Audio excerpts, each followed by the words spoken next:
Bom dia a todas e todos. Bem-vindos à aula 5 de Geometria Algébrica 2. Nessa aula, a gente vai definir a noção de fibra esquemática de um morfismo entre esquemas e também uma noção muito importante, que é a noção de produto fibrado de esquemas, que vai ser um produto na categoria de esquemas. Então, vamos relembrar esse exemplo de morfismo entre variedades afins, em que a fibra geral é uma cônica não singular e a fibra especial sobre o ponto zero é uma reta que a gente entende que deve aparecer com uma estrutura de reta dupla. Então, para formalizar esse exemplo no contexto de esquemas, vamos redefinir esse morfismo como um morfismo de esquemas. Então, a gente tem uma inclusão natural do anel dos polinômios em uma variável t sobre o corpo algebricamente fechado K, e esse anel A, que é o anel de coordenadas do cone quádrico, né? Então, é o quociente do anel de polinômios em três variáveis x, y, t, com coeficientes em K, pelo ideal gerado por ty menos x ao quadrado. Então, essa inclusão de anéis vai induzir um morfismo de esquemas π entre x e a reta afim sobre K. Então, deixa eu relembrar que, como morfismo de esquemas, a nível de conjuntos, um ponto Q de spec de A vai ser levado no primo P do anel de polinômios KT, que é a imagem inversa por φ do ideal Q. Vamos relembrar também que a gente viu na última aula que a reta afim sobre o corpo algebricamente fechado K, ele contém os pontos fechados, que correspondem aos ideais maximais, que eu estou chamando simplesmente de T0, né, como ideal gerado por T menos T0, e um ponto, que é o ponto genérico da reta, que corresponde ao ideal 0. Quando a gente calcula a imagem inversa de T0, então vou denotar essa fibra por xt0, como conjunto, isso consiste dos pontos de spec A, ou seja, dos primos Q de A, que satisfazem a condição de que a imagem inversa de Q por φ é exatamente o ideal T menos T0. Então, isso é equivalente a dizer que T menos T0 pertence ao ideal Q. Ou seja, a fibra sobre um ponto T0 nada mais é do que o fechado V de T menos T0, né? Ou seja, o conjunto de todos os primos que contém esse elemento T menos T0. Então, ele é um subconjunto fechado de X. E agora, o problema que a gente vai abordar é como dar uma estrutura de subesquema fechado a essa fibra xt0. Então, para isso, primeiro eu preciso definir o que eu quero dizer como subesquema fechado. Então, primeiro eu vou definir isso para um esquema afim. Então, eu vou começar com um esquema afim x igual a spec de A. Um subesquema fechado de x, ele é um esquema afim y, que é o espectro do quociente de A por um ideal. Então, isso é análogo a um fechado de uma variedade afim. Ele é sempre definido por um ideal de A. Juntamente com um morfismo de esquemas, que a gente pensa como um morfismo de inclusão, I de y para x, que é induzido pelo quociente natural de A para A módulo o ideal Azinho. eu deixo como um exercício fácil vocês verificarem que esse morfismo de esquemas I, ele induz um homeomorfismo entre Y e um fechado de spec A, o fechado definido pelo ideal Azinho. Em geral, agora para qualquer esquema, não necessariamente um esquema afim, uma imersão fechada de esquemas vai ser um morfismo de esquemas de Y para X, que satisfaz as seguintes propriedades. Bom, primeiro, do ponto de vista de espaços topológicos, o F é uma imersão fechada, ou seja, ele induz um homeomorfismo entre Y e um fechado de X. Então, isso do ponto de vista de espaços topológicos. Agora, do ponto de vista de feixes de anéis, o que a gente pede é que o morfismo de feixes F tralha, que vai de OX para a imagem direta de OY, é um morfismo sobrejetor de feixes. Deixa eu relembrar que a gente já viu que o morfismo de feixes de anéis é sobrejetor se e somente se ele é sobrejetor em todos os talos. Por outro lado, a gente já viu que os talos da imagem direta de um feixe não são necessariamente iguais ao talo do feixe original. Porém, nesse caso, como a gente está pedindo que, a nível de espaços topológicos, F induza um homeomorfismo entre Y e um fechado de X, isso implica que para qualquer ponto Y do esquema Y, o F tralha no anel local vai ser um morfismo sobrejetor. Ou seja, o que eu estou dizendo é que a condição 1, ela implica que o talo da imagem do feixe, que é a imagem direta de O de Y, ele corresponde exatamente ao talo O de OY em Y, né? ao anel local em Y. Isso é algo que eu deixo vocês verificarem. Então, nesse caso, a gente pede que, equivalente a gente pedir que o homomorfismo local nos talos seja sobrejetor. E agora a gente pode definir um subesquema fechado como sendo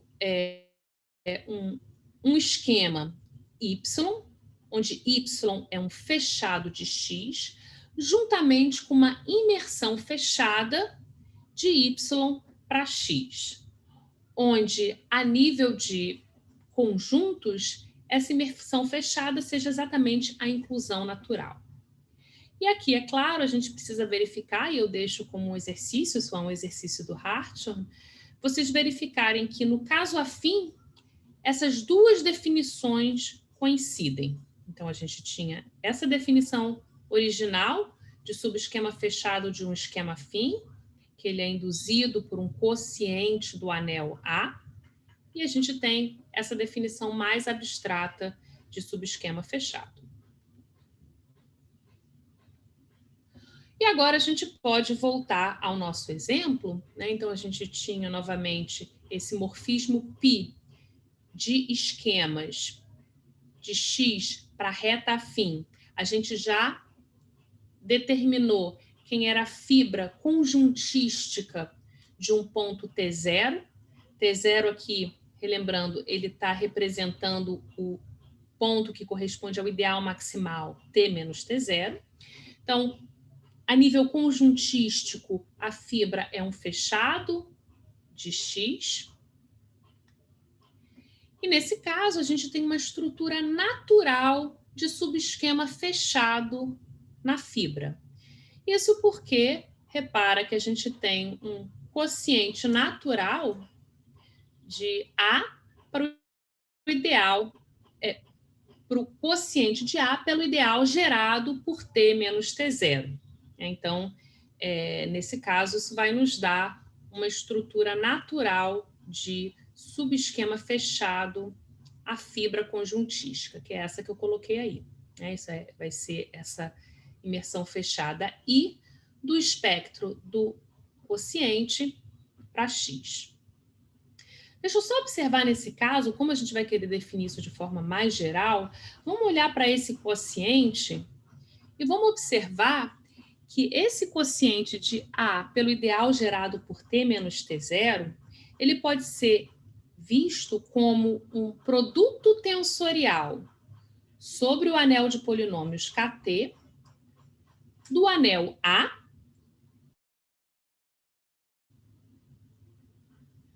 pelo corpo residual de T0. Né? Então, o homomorfismo de anéis φ dá uma estrutura de KT álgebra AA.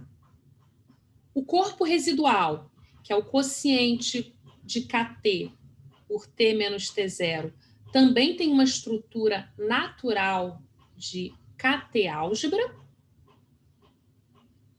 E a gente pode interpretar esse quociente como o A, o produto tensorial sobre KT de A pelo corpo residual. E é isso que a gente vai usar para definir a fibra esquemática de forma mais geral. Então, a definição de fibra esquemática num caso de morfismo de esquemas afins é dada da seguinte forma. Eu começo, então, com F, um morfismo de esquemas afins, ele vai ser induzido por um homomorfismo de anéis de A para B. Vamos tomar um ponto X de spec de A. A gente pode definir a fibra esquemática de F sobre esse ponto X, né, que eu vou denotar em geral por F a menos 1 de X, como sendo o espectro do anel obtido como produto tensorial de B pelo corpo residual de X, Kx. Tanto B quanto o corpo residual vistos como K-álgebras. Então, vamos ver no nosso exemplo, vamos observar o que acontece nesse exemplo. Né? Então, aqui está a minha definição de fibra esquemática, e agora eu vou aplicar no caso em que o X é o ideal gerado por T. Né? Então, corresponde ao T igual a 0. Então, a imagem inversa de T igual a 0 como esquema vai ser o espectro desse produto tensorial, que deixa vocês verificarem que vai ser exatamente o quociente do anel de polinômios kxy pelo ideal gerado por x ao quadrado. E relembro que isso não é isomorfo ao espectro do anel de polinômios em uma variável. Né? Aqui a gente tem a presença de um elemento nilpotente no anel. Então, aqui, de fato, a gente observa que aquela fibra com estrutura dupla, né? A reta com estrutura dupla, ela, de fato, aparece de forma natural como fibra esquemática. Ok. Então, agora eu queria dar algumas outras aplicações a essa construção de fibra esquemática, e uma delas é formalizar a noção de limite. Isso foi algo que eu mencionei logo na primeira aula. Então, vamos continuar usando esse exemplo como motivação. Nesse caso, a gente pode pensar que a reta dupla ela aparece como limite quando T vai para 0 da fibra do morfismo sobre T, que era uma cônica não singular. Então, como que a gente formaliza essa noção de limite? Então, a primeira observação é que a gente repara que esse limite, quando T vai para 0, a gente pode pensar como sendo uma condição, esse limite é um objeto que ele vai ser definido localmente no ponto T igual a 0. Então, o que eu estou propondo aqui em vez da gente olhar para um morfismo de X para a reta fim, a gente olha só para uma vizinhança do ponto T igual a 0. Então, como que a gente faz isso formalmente? olhar para uma vizinhança de um ponto.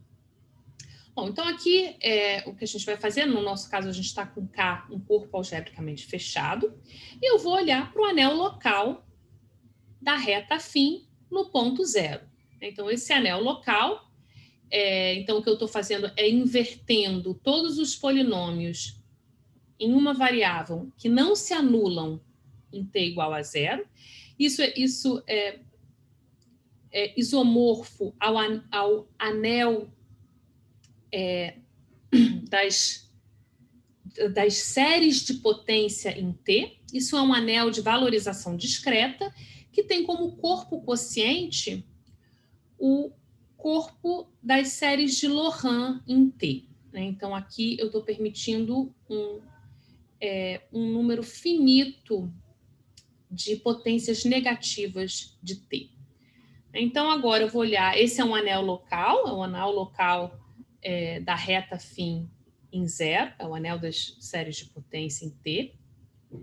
E agora eu vou olhar para o espectro desse anel. Então, eu vou chamar de T o espectro de R, desse anel de valorização discreta, e a gente repara que esse esquema ele tem dois pontos. Então, eu tenho dois ideais primos em R. Eu tenho um ideal primo maximal, que é o T0, que corresponde ao ponto fechado, cujo corpo residual é isomorfo a K, então esse eu marquei em azul, e eu tenho um ponto genérico, que é o ponto que corresponde ao primo zero, né, o ideal zero. E nesse caso, é fácil vocês verificarem que esse é o ponto genérico do esquema, e que o corpo residual do ponto genérico é exatamente o corpo das séries de Laurent em T. Então, eu usei esse desenho aí para ilustrar esse esquema. Eu tenho um ponto genérico e um ponto fechado. Então, agora vamos pensar naquela família de cônicas, em vez de ser uma família sobre A1, vai ser uma família sobre essa base T, spec R. Então, como que a gente faz isso? Novamente, eu tenho uma inclusão de anéis de R, o anel de valorização discreta KTT, K de T, né, de séries de potências em T. Então, vai ter uma inclusão de R. No anel A, que eu vou olhar para o anel dos polinômios em duas variáveis x, y sobre R, quocientado pelo ideal gerado por esse polinômio ty menos x ao quadrado. Então, a única diferença aqui é que, em vez de eu olhar para os coeficientes como polinômios em T, agora eles são séries de potência em T. Então, esse homomorfismo de anéis vai induzir um morfismo de esquemas, π, de spec de A para spec de R, de X para T. E agora vamos determinar quais são as fibras esquemáticas sobre o ponto fechado e sobre o ponto genérico. Sobre o ponto fechado, a gente observa, né, quando você olha para a definição de fibra esquemática, né, toma aquele produto tensorial, você observa que a fibra esquemática sobre o ponto fechado é o espectro do quociente de KXY pelo ideal gerado por x ao quadrado, que era exatamente a fibra especial que a gente tinha no exemplo anterior, né? É a reta dupla. E agora vamos ver o que acontece com o ponto genérico. Quando eu calculo a fibra esquemática sobre o ponto genérico, o que a gente vai ter é o quociente.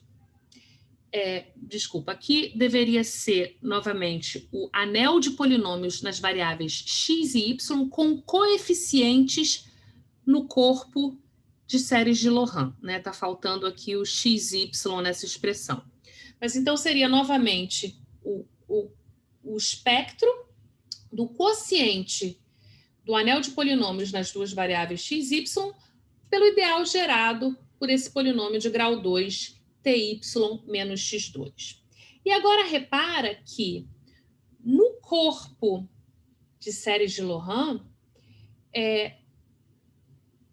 o elemento T é um elemento invertível. Então, na verdade, sobre esse corpo, a gente tem uma cônica não singular.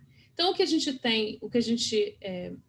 fez aqui foi substituir, né, aquela família de X sobre a reta afim por uma família, por um morfismo de X sobre esse esquema especial T, que só tem 2 pontos, um que corresponde à fibra especial e um que corresponde à fibra genérica.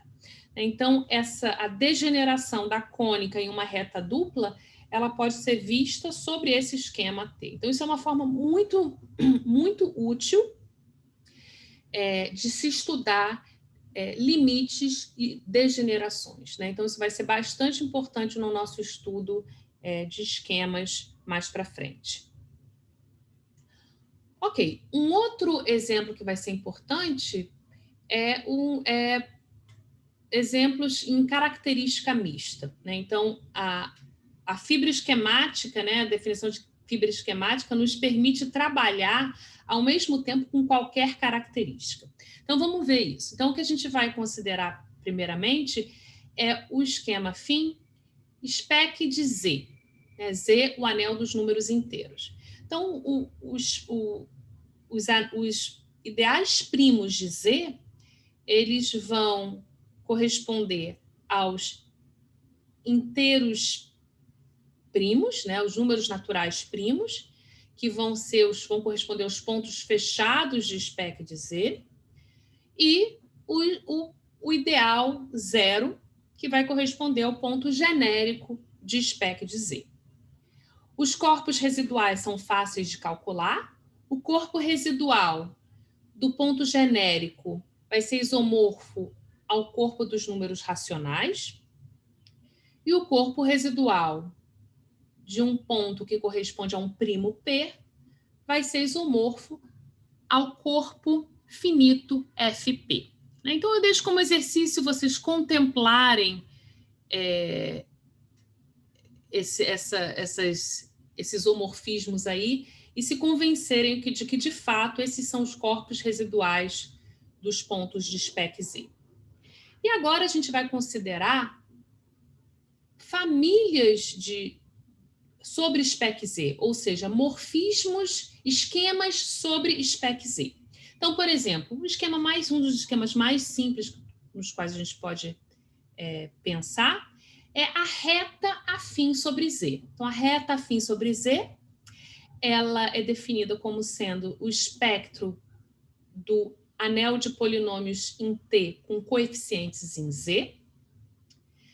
A inclusão de Z no anel de polinômios ZT induz um morfismo π da reta afim sobre Z em spec Z. E agora o que a gente vai fazer é descrever quais são as fibras esquemáticas desse morfismo. Então, vamos começar com um ponto genérico. Então, a gente, novamente, para calcular a fibra esquemática, a gente tem que calcular o produto tensorial de ZT pelo corpo residual, produto sensorial sobre Z, e isso vai ser exatamente o anel de polinômios na variável T com coeficientes em Q. E isso é exatamente a reta afim sobre Q. Ou seja, a fibra genérica, a fibra sobre o ponto genérico, é um Q esquema. E agora a gente faz a mesma coisa para um ponto fechado. Né? A fibra esquemática sobre um ponto fechado, ela vai ser o espectro do produto tensorial ZT por FP. E isso vai ser exatamente o anel dos polinômios em uma variável sobre o corpo finito FP. Ou seja, a fibra esquemática sobre P vai ser a reta afim sobre FP. Então, isso vai ser um FP esquema. A gente chama essa fibra esquemática da redução do esquema A1 sobre Z, módulo P. Então, a gente pode fazer essa construção de forma muito mais geral. Vamos supor que você pode estar trabalhando com uma variedade algébrica definida, por exemplo, sobre os complexos, mas vamos supor que os polinômios que definem essa variável têm coeficientes em z. Então, você pode pensar nesse polinômio como definindo variedades sobre qualquer corpo, de característica positiva ou zero. Então, dito de outra forma, a gente pode considerar um esquema, um z-esquema, e a gente pode olhar para as diferentes fibras desse morfismo para a spec de z. Deixa eu só fazer uma observação, que dado qualquer anel, a gente tem um único homomorfismo de anéis de z para A, e, portanto, a gente tem sempre, dado qualquer esquema afim, a gente tem um morfismo característico de spec de A para spec de Z. A gente, mais para frente nessa aula, vai estudar colagem de esquema, e usando colagem, a gente vai ver que todo esquema X admite um único morfismo característico de X para spec Z. Olhar para as fibras desse morfismo sobre um primo P, um fechado, um ideal que corresponde a um fechado P, corresponde a gente fazer redução módulo P desse esquema. Ok, então isso é uma outra aplicação importante dessa noção de fibra esquemática. E agora eu vou fazer uma construção ainda mais geral e que depois vai nos permitir definir a fibra esquemática para qualquer morfismo, Por enquanto, a gente só definiu para morfismos afins. Ok, então deixa eu definir o produto fibrado de esquemas, e aqui nesse contexto é importante a gente trabalhar de forma relativa, na abordagem relativa. Então, vamos fixar um esquema de base S. Então, o produto fibrado, o que é um produto fibrado de esquemas? Então, deixa eu enunciar um teorema de forma puramente categórica. Então, o teorema que a gente vai querer estudar agora é o teorema que diz que existe o produto na categoria de S-esquemas. Então, para quem está familiarizado com a linguagem de categoria, esse enunciado super simples já diz muita coisa. Mas deixa, para quem não está ainda familiarizado com a noção com a linguagem de categorias, deixa eu enunciar esse teorema de forma mais descritiva e extensa. Então, o que esse teorema diz é o seguinte: dados dois S-esquemas, X e Y, então existe um S-esquema que a gente denota por X vezes Y sobre S, juntamente com morfismos de S-esquemas desse produto para X e para Y, satisfazendo a seguinte propriedade universal. Então, essa propriedade está representada nesse diagrama. Dado um outro S-esquema Z, que eu coloquei em vermelho, e morfismos de S-esquema F e G para X e para Y, existe um único morfismo de S-esquema θ de Z para o produto fibrado, que faz esse diagrama como está.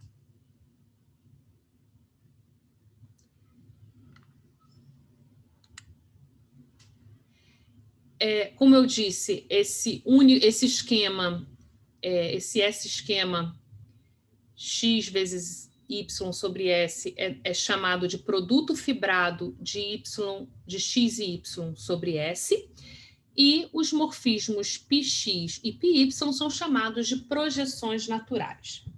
Então, segue da propriedade universal que esse produto fibrado, juntamente com as projeções naturais, são únicos, a menos de único isomorfismo que faz o diagrama como está. Aqui eu gostaria de fazer uma comparação com o caso de produto de variedades quase projetivas.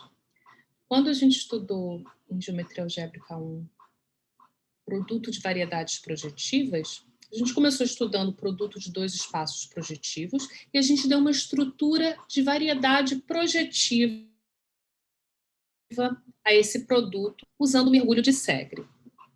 Como conjunto, o produto de duas variedades quase projetivas consiste exatamente dos pares de pontos x, y em uma variedade quase projetiva x e na outra y.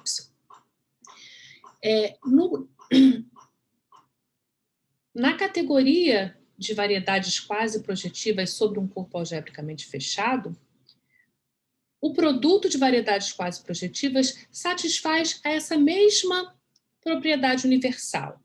Ou seja, o produto existe na categoria de variedades quase projetivas sobre um corpo algebricamente fechado. Aqui existe uma diferença. Nem sempre, como conjunto, o produto fibrado vai ser o produto dos dois conjuntos associados a x e y. Então, aqui é importante a gente trabalhar com o produto fibrado usando essa propriedade universal. Então, mais para frente, eu vou deixar alguns exercícios em que vocês vão verificar essa sutileza. E eu vou falar um pouquinho sobre a prova, mas eu vou deixar para vocês lerem a prova no Hartior. É uma prova longa e técnica, mas deixa eu comentar como que a prova funciona no caso especial de esquemas afins. Bom, então, nesse caso, a gente pode supor que o x é da forma spec A, y, spec B, e S é spec R, para algum anel R, com A e B R álgebras, né, o que dá a eles uma estrutura de S esquema. Então, nesse caso, o produto fibrado nada mais é do que o espectro do produto tensorial de A e B sobre R. E a propriedade universal do produto fibrado, ela vai seguir da propriedade universal do produto tensorial, né? Então, se vocês olharem para o diagrama correspondente, né, invertendo as setas, vocês vão ver exatamente a propriedade universal que define o produto tensorial, a categoria de R-álgebras.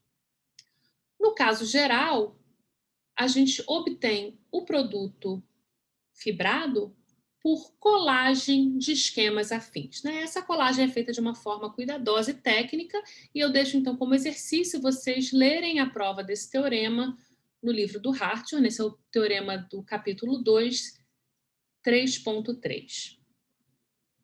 Eu vou falar brevemente sobre essa noção de colagem de esquema e morfismos daqui a pouquinho, e vou deixar vocês estudarem com mais detalhes no Hartior. Vão ser alguns exercícios do Hartior. Mas antes disso, deixa eu explicar como que a gente agora pode definir de forma geral a fibra esquemática de um morfismo de esquemas. Então, agora, eu não estou supondo que esses esquemas são afins. Eu começo com morfismos de esquemas F de X para Y, e eu tomo um ponto no contradomínio Yzinho. Lembrando que a esse ponto eu tenho associado um corpo residual, que é o quociente do anel local do ponto pelo seu ideal maximal. E a gente já viu que a gente pode construir, que a gente tem um morfismo de esquema do espectro do corpo residual de Y para o esquema Y, que leva o único ponto do espectro do KY no ponto dado Y de Y. E agora a gente pode definir a fibra esquemática desse morfismo de esquemas como sendo o produto fibrado sobre Y do espectro do corpo residual do ponto Y pelo esquema X. X tem uma estrutura de Y esquema dado por F. A gente tem também, em spec de KY, uma estrutura de K esquema dada dessa forma, levando zero no ponto Y, e a gente toma um produto fibrado para definir a fibra esquemática.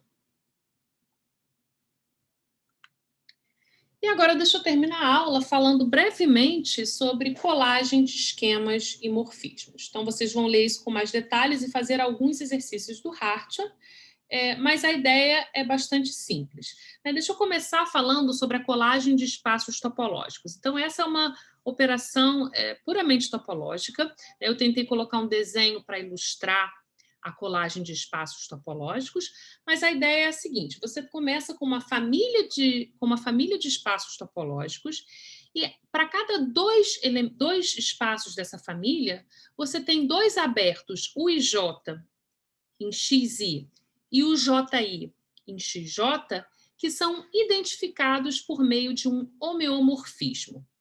E a gente pede que esses homeomorfismos de UIJ para UJI sejam todos compatíveis. Ou seja, a gente vai querer, que está faltando um sinal de inverso ali, perdão, que o φIJ seja o φJI inverso, então faltou um elevado a menos 1 ali, e para quaisquer I, J e K distintos, a gente vai querer que esses homeomorfismos sejam compatíveis. Então, formalmente, a gente pede que a imagem da interseção de IJ com o IK por φJ seja exatamente a interseção de UJI por UJK em XJ, e que esses morfismos de colagem eles se comportem bem por composição.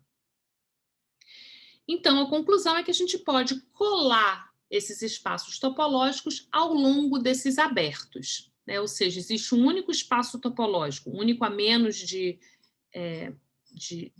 homeomorfismo, juntamente com imersões abertas de XI para X, de forma que esses XIs deem uma cobertura por abertos de X, e que esses abertos sejam, os abertos UIJ e UJI sejam identificados em X. Então, de forma análoga à colagem de espaços topológicos, a gente pode fazer colagem de feixes.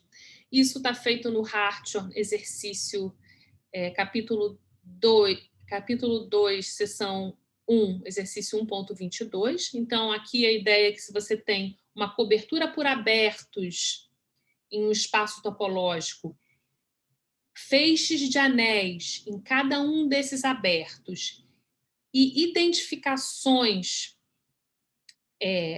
nas interseções, identificações dos feixes, das restrições dos feixes nas interseções, esses feixes em cada um dos abertos podem ser colados para se obter um feixe em todo o espaço topológico X. Deixo vocês verem isso com mais detalhes no Hartmann. Com a colagem de espaços topológicos e a colagem de feixes, a gente pode fazer colagens de esquemas. E isso também, novamente, é um exercício do Hartmann, capítulo 2, seção 2, exercício 2.12. E, por fim, a gente pode fazer uma colagem de morfismos de esquemas. Então, deixa eu só enunciar,